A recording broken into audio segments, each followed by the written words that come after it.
When we think about Moses, just was thinking about him today, the things that are going on in the world over there in the Middle East. And it just reminds us of the ancient prophecies and the history in the Bible. Moses was black. He was a black man. He could relate to what is going on today. Even our ancestors who were enslaved in America, they would sing the songs about Moses because they could relate to him. They would sing those songs out in the cotton fields about Moses, and he was going to be the deliverer. You hear about Harriet Tubman, Sojourner Truth, other different ones, Frederick Douglass, all singing those songs about Moses. He was a black man. Now, when we say black, see, a lot of people don't understand what that means. They think that it means black in literal black, the color black. It not necessarily had to be that. We don't know what shade of black Moses was. No one knows what particular shade of black he was, but Moses was definitely a black man.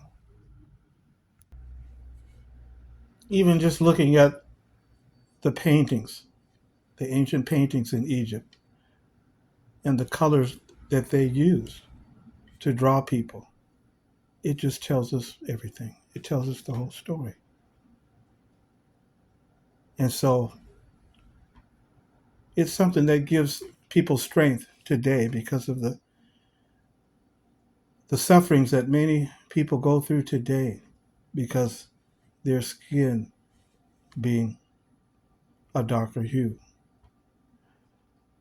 Whether they're brown, dark, tan, mulatto, there's different shades of black, but it all represents um, Moses. And he was Hebrew. He was a descendant of Shem. He was of the line of Shem. And so if Moses was black, well, then what does that tell us about his brother Aaron, his sister Miriam, his parents?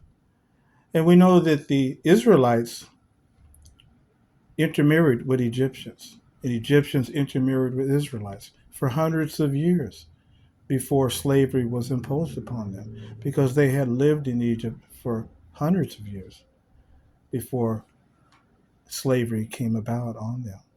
So the Israelites and the Egyptians, they were entwined. They had a similar culture, and because they intermarried with one another. But the Hebrews, again, they stayed loyal to the Most High. And that's what set them apart from the Egyptians, because the Egyptians had their false gods. But the Hebrews had the only true God, the Most High God, the Most High Yah. This here is a painting of Moses that was found in the year 239 AD, depicting Moses and the burning bush. It was found in Syria, in the Middle East there. So even as far as 239 AD, second century, the belief of Moses being black was still very well known throughout the Middle East area. So very interesting. I was thinking about Moses today when I think about all the things that are going on right now over there in the Middle East and Palestine and all these peace deals and ceasefire deals and so forth. It's not going to amount to the real peace that the Most High has promised his people, because true peace cannot come about through man's efforts, no matter how hard they try and how sincere they try. I know that many of them are very sincere. They want this to happen, but we know that it's not going to be a true peace until it comes through the hand of the Most High, through his representative, which is the Hamashiach, Yahshua, the Christ. He was the one who came through the line of Shem and the seed of Judah and sat down on the throne in heavenly Jerusalem. He's the one that has been appointed to bring about true peace to the earth. So all these negotiations and peace deals and signatures and all these big ceremonies of all these world leaders going into Egypt and Qatar and Israel and all over Saudi Arabia, no matter how hard they try and how sincere they are, give them credit for being sincere, some of them, it's not going to bring about the true peace that the Most High has prophesied. But let's go back to the book of Exodus and read about what happened during the time when Moses and Aaron went before Pharaoh in the final 10th plague, and then what happened after that when they went through the Red Sea. Let's read some of the passages from the Bible to remind us of where our true peace and our true freedom is going to come from. We know that Pharaoh was hard-headed, stiff-necked, and he wouldn't let the Hebrew Israelites go until finally the Most High sent the 10th plague upon him, and the firstborn of every family in Egypt died. Even the firstborn of the livestock, of the animals, died. And we read in Exodus chapter 12, verses 29 through 31, it came about that at midnight Jehovah struck every firstborn in the land of Egypt, from the firstborn of Pharaoh sitting on his throne to the firstborn of the captive who was in the prison hole, and every firstborn of beast. Then Pharaoh got up at night, he and all his servants and all other Egyptians, and they began arising a great outcry among the Egyptians, because there was not a house where there was not one dead. At once he called Moses and Aaron by night and said, "Get up, get out from the midst of my people, both you and the other sons of Israel. Go, serve Jehovah, just as you have stated." And the Egyptians began to urge the people in order to send them away quickly out of the land, because they said, "We are all as good as dead." And then we pick up in Exodus chapter 14, verses 21 through 30, when the Hebrew Israelites were heading toward the Red Sea, and Pharaoh, being hard-headed again, tried to go after them. After he had already told them to leave and never come back, now he was trying to pursue them with his armies to take them back and to bring them back into slavery. Verse 21 says, Moses now stretched his hand out over the sea, and Jehovah making the sea go back by a strong east wind all night long, and converting the sea basin into dry ground, and the waters were being split apart.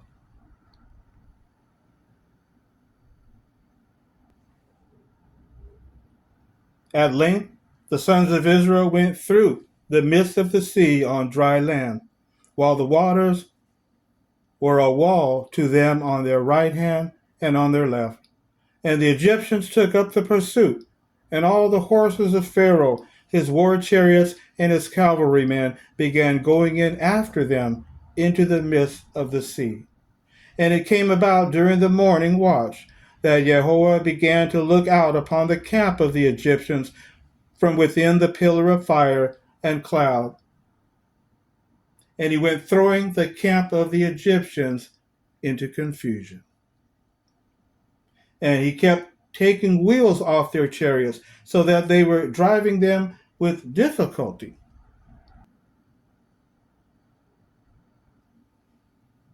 And the Egyptians began to say, "Let us flee from any contact with Israel, because Jehovah certainly fights for them against the Egyptians." Finally, the Most High Jehovah said to Moses, "Stretch your hand out over the sea, that the waters may come back over the Egyptians, their war chariots, and their cavalrymen. Moses at once stretched his hand out over the sea, and the sea began to come back to its normal condition at the approaching of morning. All the while, the Egyptians were fleeing from encountering it, but Jehovah shook the Egyptians off into the midst of the sea.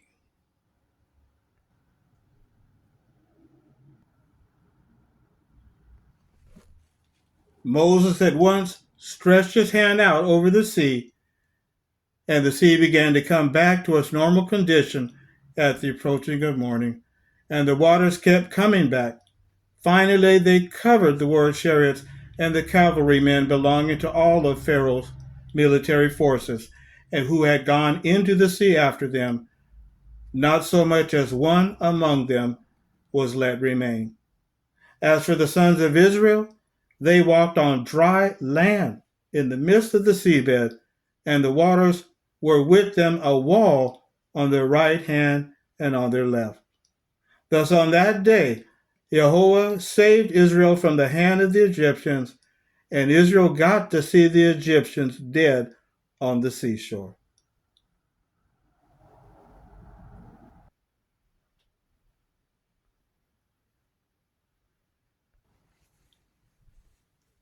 This is what we are going to see very soon. Maybe not necessarily water, but it will be destruction. It will be confusion. It will be the hand of the Most High against these rulers of the world.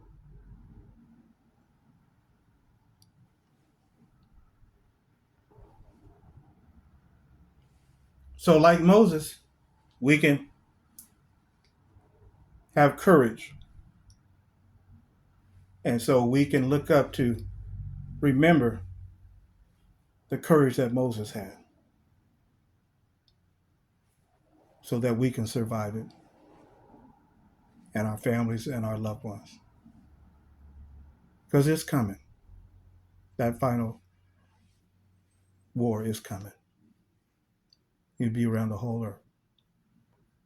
So no matter what's going on over there today in that part of the Middle East with all these negotiations and peace deals and signatures and photo ops, all these dignitaries coming together for different ceremonies and speeches about peace, it's all going to be for show because it's not coming from the Most High. It's going to end up in destruction. And then we think about after the Red Sea had closed in on Pharaoh and all his military force at that particular time, whoever that Pharaoh was, it's not recorded in Egyptian history. They erased it off of their history. But we know that after this event occurred, Moses and the sons of Israel began to sing a song.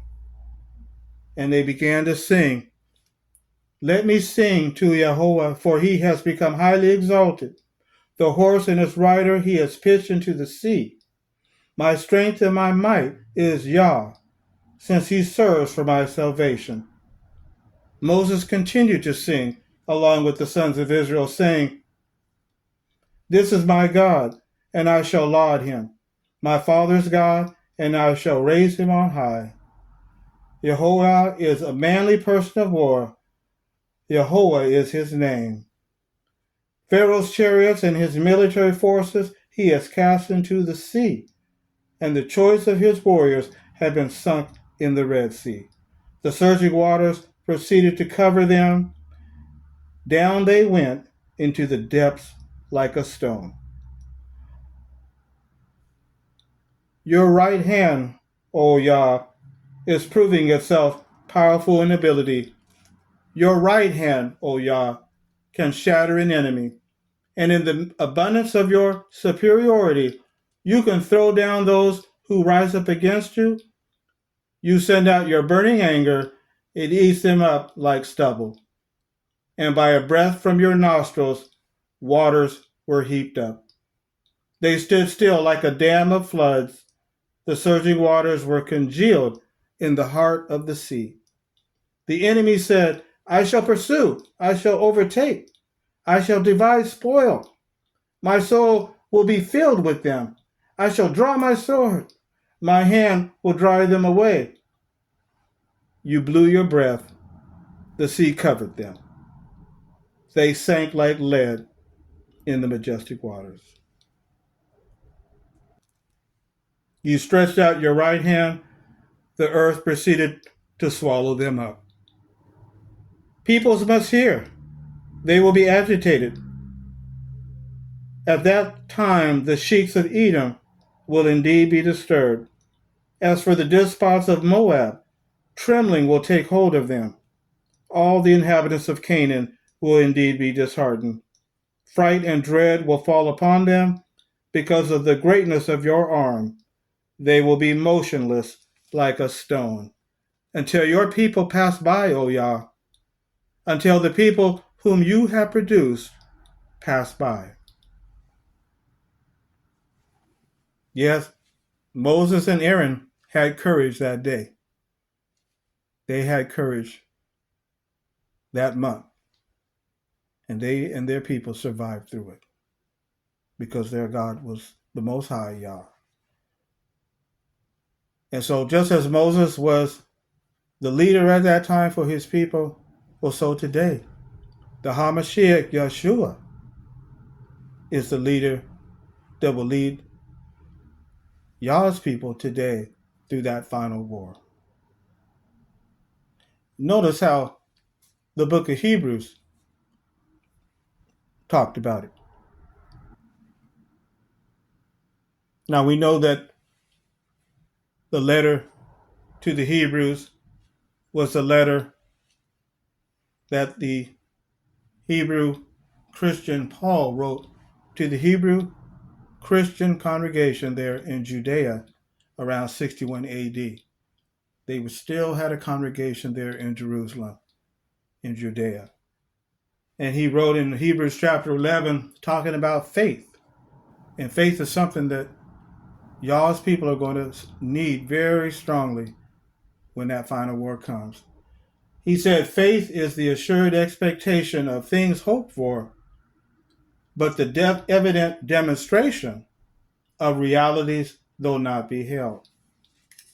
He went on to speak about Moses, talking about faith. He said, by faith, Moses was hid for 3 months by his parents after his birth, because they saw the young child was beautiful, and they did not fear the order of the king. By faith, Moses, when grown up, refused to be called the son of the daughter of Pharaoh, choosing to be ill-treated with the people of God rather than to have the temporary enjoyment of sin. Because he esteemed the reproach of the Messiah as riches greater than the treasures of Egypt. For he looked intently toward the payment of the reward. By faith, he left Egypt, but not fearing the anger of the king, for he continued steadfast as seeing the one who is invisible. Yes, by faith, Moses celebrated the Passover and the splashing of the blood, that the destroyer might not touch their firstborn ones. Yes, by faith, they passed through the Red Sea as on dry land. But on venturing out upon it, the Egyptians were swallowed up. Yes, Moses is truly a leader that we can look to for courage and faith now, today, because we are living in the final part of the last days since the end of the Gentile times. And Yeshua, the leader that has been appointed the prophet greater than Moses, is now going to lead his people as they leave Egypt today and leave Babylon today and go into the Most High Yah's true arrangement for survival. We know in Deuteronomy chapter 34, we know Moses, he made a few mistakes. He was not able to enter into the promised land because he had made a mistake before the Most High. But we know the Most High forgave him, and he allowed him to see the land, the promised land that the Hebrews were going to go into. He allowed Moses to climb up on the mountain and he showed him what the land was going to be like. And we know that Moses, he died there in the land of Moab, and the Most High Yah buried Moses in the valley, in the land of Moab, in front of Beth Peor, and nobody has come to know his grave down to this day. But we notice there in Deuteronomy 34, verse 7, Moses was 120 years old at the time that he died. And when Yah buried him, at the time of his death, Moses' eye had not grown dim and his vital strength had not fled. He was still a strong man. His eyes were still strong and his body was still strong.